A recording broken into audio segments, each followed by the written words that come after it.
หากมาฮอดบ้านน้องลำคาญพี่น้องเนาะหรือว่าน้องสุดใจบ่น้องใจน้องสุดใจน้องใจเนาะ FC เพิ่นก็คอมเมนต์เข้ามาหลายอยู่ผมบ่เคยเข้ามาบัดเห็นน้องเพิ่นว่ารำคาญชาวบ้านเพิ่นว่ารำคาญก็เอารำคาญเอาตามที่ชาวบ้านเพิ่นเคยเอิ้นเนาะบ่ง่ายๆก็ได้จุดประสงค์เข้ามาหามื้อนี้ก็คือทางบ่คำก็มีคำถามอยากมาถามทั้งน้องเพิ่นดูพี่น้องเนาะเพราะว่าเห็น FC เพิ่นคอมเมนต์เข้ามาก็หลายอยู่เด้เนาะบ่จิตมันนี่ก็สิต้องถามเบิ่งกันเพราะว่าเทื่อนึงสาวแตวเคยมาชวนน้องเพิ่นเมื่ออยู่ว่าซั่น FC เพิ่นคอมเมนต์เข้ามาแบบนี้แล้วก็เลยสิเอาคำถามตัวของ FC ถามมันสิมาถามทั้งน้องเพิ่นบัดนี้แต่สาเหตุหยังหั่นน่ะเป็นหยังคือบ่เมื่ออยู่น้ำเอื้อยหั่นน่ะพี่น้องเอ้ยว่าช่วงตะกี้ก็เพราะว่ายังบ่ได้ฮู้เลยเนาะว่าน้องเพิ่นเป็นน้องชาลาของสาวแตวจะเป็นน้องชาลาเนาะน้องแท้ๆเด้อบ่เนาะแท้เลยน้องแท้ๆกับแม่เพราะว่าพ่อหันคนละพ่อแม่เดียวกันคนละพ่อแต่แม่เดียวกันน้องแตวด้วยทั้งเอื้อยจ้าก็เคยมาชวนไปอยู่นำอยู่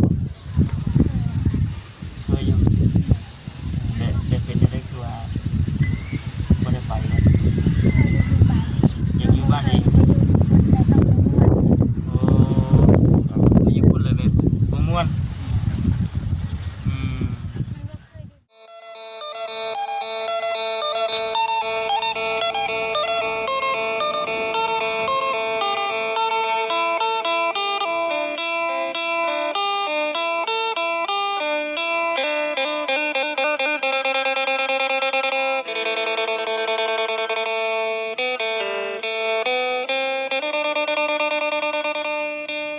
พี่น้องเนาะ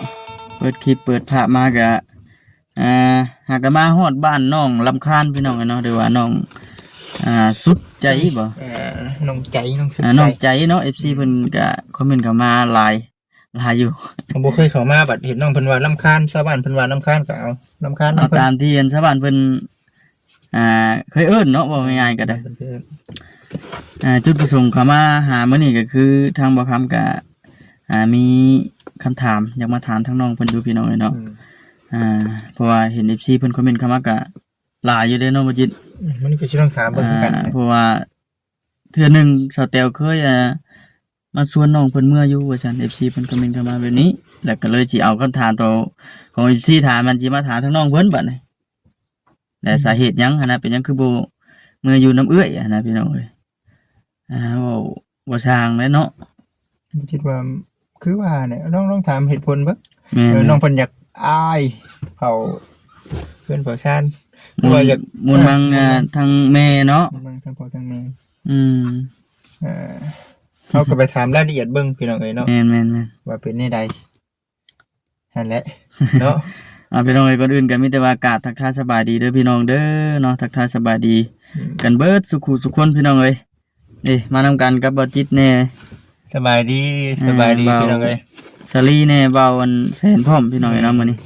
หากะฮู้นะพี่น้องเอ้ยบ่จิตเว้าคมจริงเลยหากะฮู้ว่า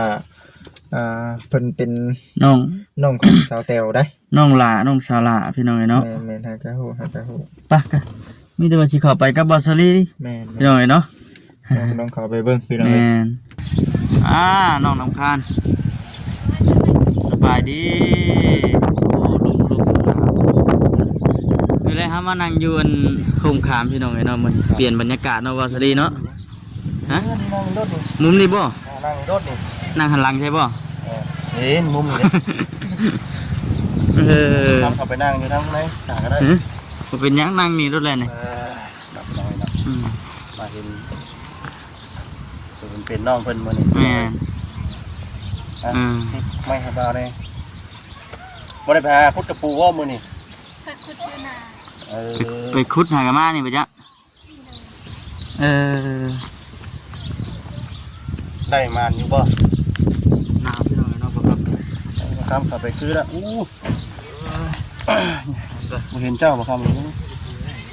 เสียนให้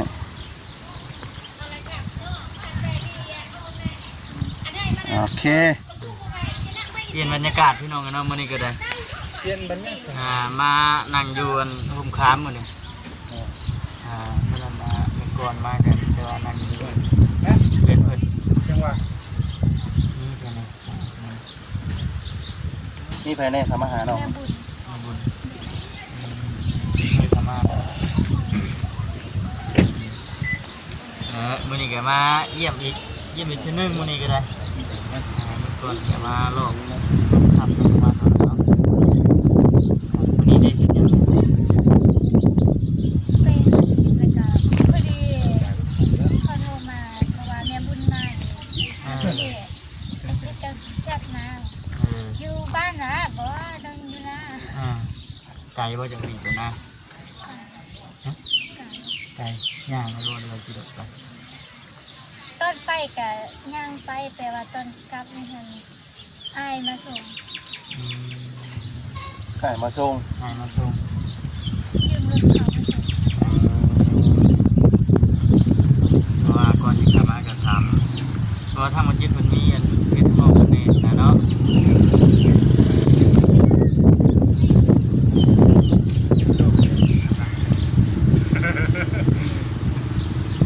เลยจะถามน้องสนใจ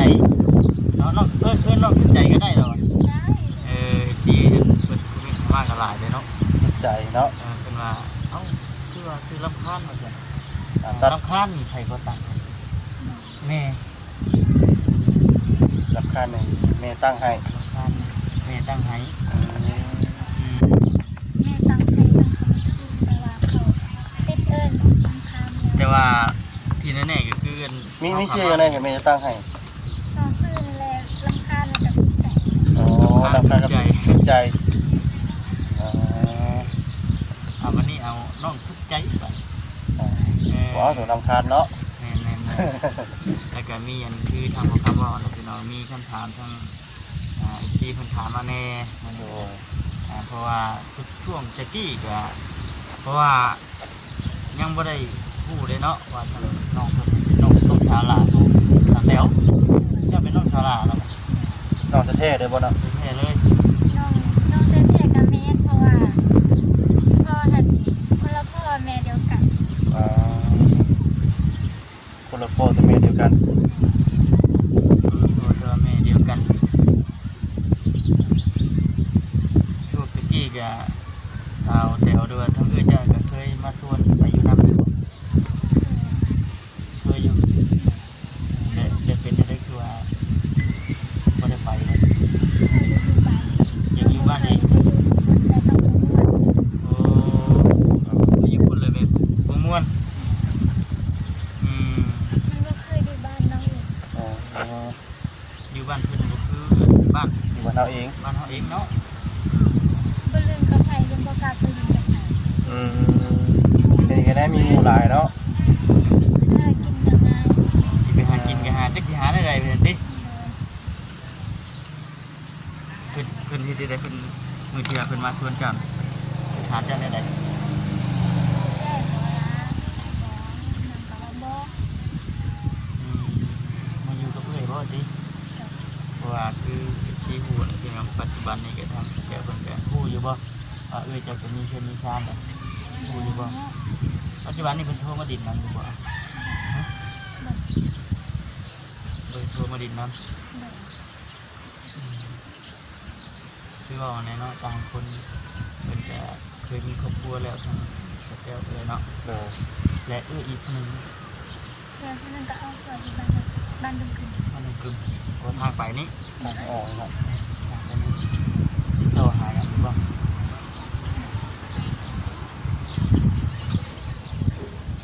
ง่ายๆเลยอ้าย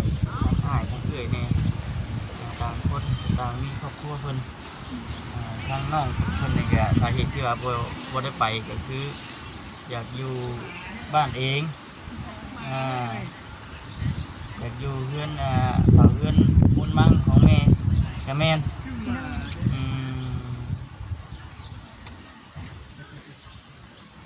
นี่แหละพี่น้องเนาะ เกิดก็เกินเข้านะเนาะเกินเข้าแต่ว่าเงินนี่เงินซ่านันเป็ดนี่ทั้งของเอ้ยจะบ่หามาเฮ็ดมาสร้าง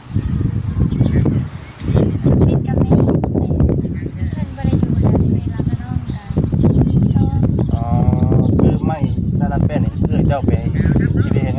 ทางฝั่งไทยเนาะแล้วก็มาปลุกมาสร้างมาชีพสานต่อแต่วันบ่แล้ววันนี้เจ้าก็ได้สิสานต่ออีกบัดนี้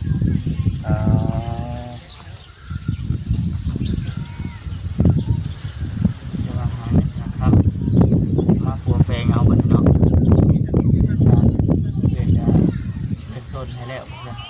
นั่นแหละพี่น้องไปใส่ที่ว่าทางน้องเพิ่นบ่อยากปะบ่อยากสิบ่อยากไปทางอื่นไปบ้านเพิ่นก็คือบ้านโตว่าซั่นหลังใหญ่ก็ตามเนาะบ้านเพิ่นเนาะบ่คือบ้านเฮาได้บ่คือกันเฮาเด้เนาะนอนก็บ่เป็นอันรับพุ่นแหละ มันบ่เรื่องเนาะครับคือกันพี่น้องเนาะไปนอนเรือนเป็นมีคนครูเนาะ นอนเรือนคุณครูไปนอน บ่เจ็บเนาะน้ำบ่เจ็บ งานตีพี่น้องก็นอนบ่เจ็บ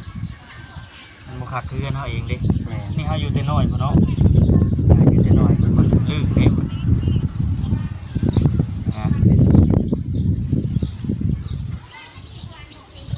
ถ้าว่าสมมุติเอื้อสิมาออกไปอยู่น้ำสิไปอยู่บ่ไปบ่ กินฮอดบ่กินฮอดอยู่ ฝากความกินฮอดไปบอกเอื้อรู้กินฮอดจังได๋นี่ยังสิว่า เด้อมาเยี่ยมหน่อยเด้อ มาเย็นเด้อเนาะฝากความกินฮอดไปหาเอ้ยแต้ว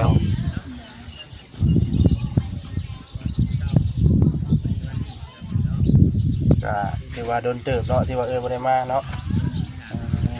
จำได้ว่าล่าสุดเพิ่นมาช่วงไหนก่อนนะเพิ่นมากับไผ มากับแม่บุญ ว่า จำได้ ตะกี้เพิ่นว่า ใกล้ๆนี่นะ ปีกายนี่ ปีกายนี่ปีกายนี่เพิ่นว่าหาเจ้าอยู่เฮือนนี่บ่ได้ว่าจังซี่ ด้วยน้าสาวเวลา บ่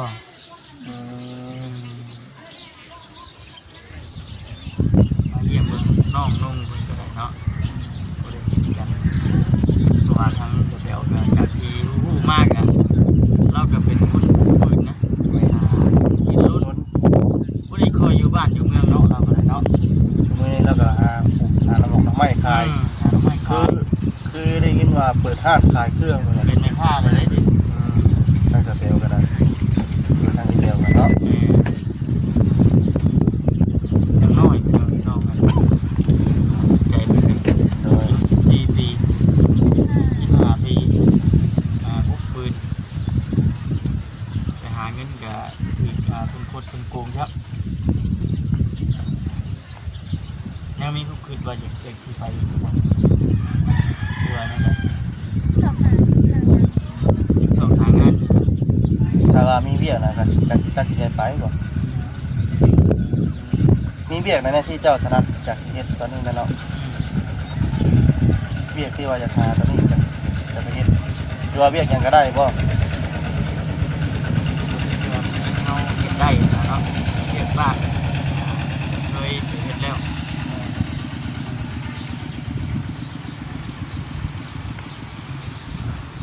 วันนี้ก็คือว่าพี่น้องเนาะเก็บมาเยี่ยมยามเบิ่งจังได๋จังเป็นว่าบ่ทักหาทางน้องเพิ่นก็มาก็คือสิว่าสิจะโพจังบ่จ๊ะปกตินี่แม่นไปเลยแม่นข้ามพุ่นมาแต่เก่า แต่ละมื้อนี่ต้องไปหาอยู่หากินแน่แม่นบ่ ขนาดมันได้ลายขายน้ำอยู่บ่ ลูกเคย บ่เคยขายคือ ส่วนหลายไม่เคยหาอยู่หากินเนาะหาพอได้กุ้มปากกุ้มท้องแต่ละมื้อใช่นะเนาะ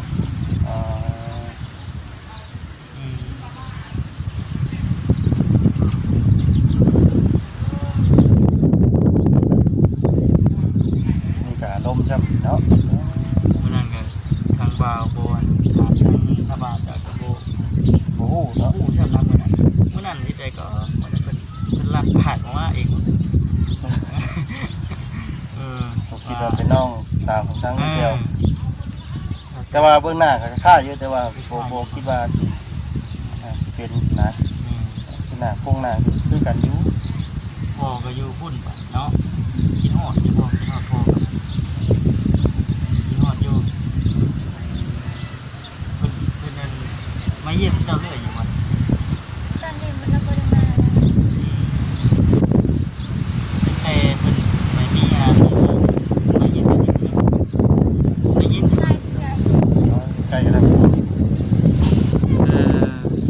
ายเทื่ออยู่บ่ แต่บางทีกับพ่อบางทีกับพ่อบ างทีก็พ่อบางทีก็บ่พ่ออืมวันนี้ลม จั ซั่ ง น หวะ เนาะ น้องๆเพิ่นก็ไปหาอยู่ อืม ไม่คุดกบกับปูแล้วคุดเกาะคุดกบไปซะแล้วนี่ มานอยู่บ่สิกบมื้อนี้ได้อยู่บ่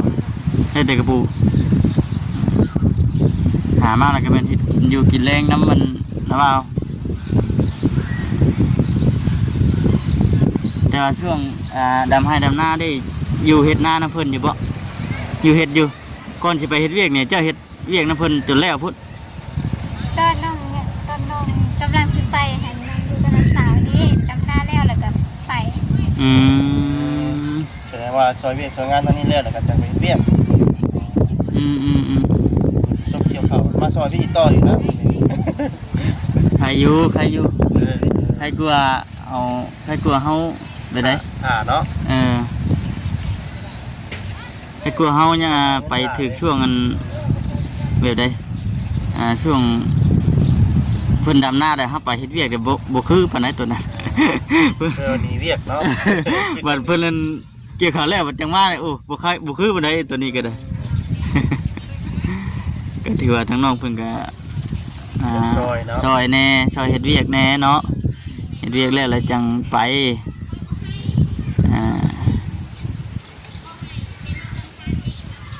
แต่ว่าผู้เป็นอ้ายได้ผู้เป็นอ้ายนี่ทางบ่คำก็เคยเห็นอยู่เทื่อนึงเนาะอ้ายน่ะอ้ายน่ะพ่อเดียวแม่เดียวเนาะแม่เนาะ อ้าย2คนหั่นแม่เดียวพ่อเดียว เพราะว่านี่ได้มาช่วงนั้นน่ะเด้เจ้าเคยเห็นเราอยู่บ่ ช่วงไหน ช่วงที่ว่าทั้งสาวแต่เพิ่นกำลังสิเฮ็ดเฮือนใหม่ๆช่วงนั้นเห็นเราอยู่เทือง ซื้อโพนน่ะ สิโพสคนนั้นแหละ เห็นอยู่ คนนั้นแหละ ที่ว่าเราไปเอาเมียแล้ว จักเพิ่นเอาเมียอยู่บ้านไหนก็ แล้วเราบ่มีเงินค่ากลับรถบ่ตอนนั้น อันสิแม่นแหละตอนนั้นแหละ คนนั้นบ่อาจจะแท้จะเลยแต่เนาะ เคยเบิ่งอยู่บ่เลยคลิปผู้เป็นเอื้อยได้เห็นอยู่บ่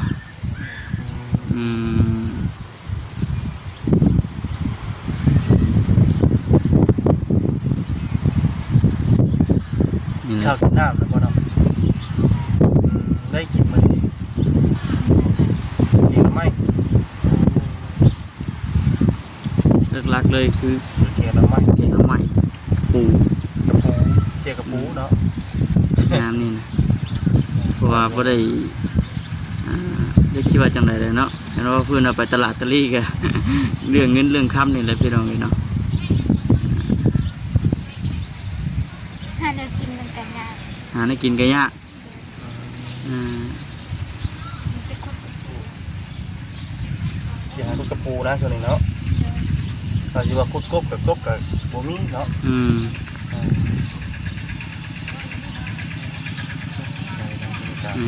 ในทางอันนาบ้าจะไปใช้ยังไง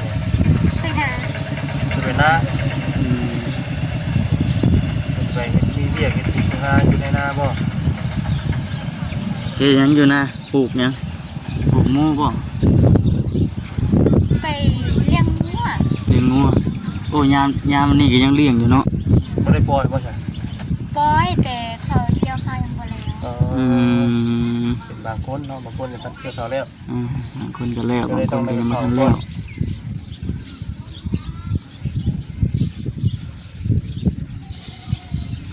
ช่วงมามือทำอีดมือที่ว่าเฮามาพอน้องเพิ่นช่วงนั้นก็คือว่าเนี่ยเนาะเฮาเองก็ยังบ่ทันได้ฮู้เด้FC เพิ่นก็ยังบ่ทันได้ฮู้บัดเพราะว่าเป็นอาชีพมันดนเลยเด้ปีอยู่เนาะ เพราะว่าช่วงก่อนน่ะคือว่าทั้งสาบุญแล้วก็เคยเข้ามาท่าอยู่พี่น้องเนาะช่วงตะกี้พูดเนาะ FC เพิ่นก็คือสิบ่นั่นบ่ได้นะ จำได้แน่บ่ได้แน่เนาะแต่กับเฮาแล้วบางทีจำได้แบบโดดมันโดนเนาะมันโดนเลยเด้บางทีเพิ่นดอกพี่น้องเอ้ยได้ก็พอมาถามมื้อนี้ก็คือจุดประสงค์ก็คือถามทั้งน้องเพิ่นว่า อยากเมื่อบ่อยากเมื่ออยู่นำมันผู้เป็นเอื้อยสมมุตินะสมมุติว่าทางสเตลเพิ่นอยากมาเอาเมื่ออยู่นำแต่ว่าทางน้องเพิ่นก็ตอบแล้วว่าบ่อยากเมื่ออยากอยู่เผาอันมุนมังผู้ทางแม่พี่แต่ว่าเป็นดินดอนนี่ก็ดินดอนนั้นของเจ้าเองแล้วรวมทั้งเพื่อนรวมทั้งดินพร้อมแล้วเนาะ ชุดพี่ว่าชุดห้องน้ำมีบ่ ห้องน้ำห้องน้ำคือน้ำบ่าว ห้องน้ำระบาว น้ำระบาว ระบาวคือหลังตัวนี้บ่ ตัวนี้ ตัวพี่ ดู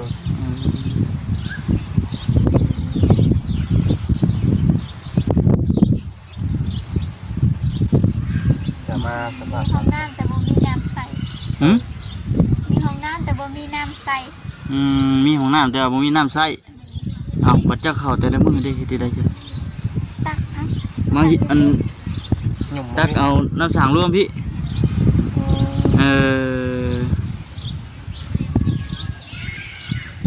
มีห้องน้ำแต่บ่มีน้ำใช้มันก็ปันบ่ว่าแล้วเนาะมันบัดปวดแห้งๆว่าขออนุญาตพี่น้องเนาะมันสิเฮ็ดได้บาดนี่ อันนี้ก็ปัญหาหลักอยู่ได้พี่น้องตัวนี้กัน ช่วงนี้มันเนาะ ว่าในคืออาจจะเป็นในภูมิคือจัง แม่ ระบาวหรือเปล่า และก็มีแต่ว่าจังซั่นแหละน้องเอ้ยมีแต่ว่าเฮาอยู่น้ำเพิ่นก็มีแต่ว่าเฮ็ดเวียกเฮ็ดงาน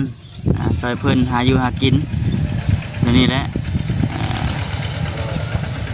เพราะว่าถือว่าเที่ยวจังได๋เด้อพี่น้องเอ้ยน้องรำคาญเนี่ยเว้ยเนาะจังเว้าเนี่ยชื่อว่าน้องรำคาญเนี่ยเบิดบ้านนี่เกือบฮู้เบิดทุกคน ถือว่าครอบครัวเราเนี่ยก็ถือว่าอยากเติบหนึ่งนะพี่น้องเนาะเพื่อนชานบ้านช่องก็คือ FC ได้เห็นนะหมูมีฮอดผาว่าซั่น ตามจักรจัดเนาะแต่ว่าบุญจะเพชรครับแต่ว่า บอกคำถามทางระบาดว่ามื้อนั้นก็สิตกอยู่ประมาณ20แผ่น ตามเพชรเนาะ 20ปลายแผ่นทั้งเพื่ออัดทวนอันหยังมาในทวนข้างเบื้องนั่นก็บ่ง่ายๆก็เบื้องละ2แผ่นนะอัดทวนมันจากที่ถามทางระบาดเพิ่นมื้อนั้นฮะเห็นบ่ สองบ่ เจ้ากะอันบ่เอาซาเพนดิ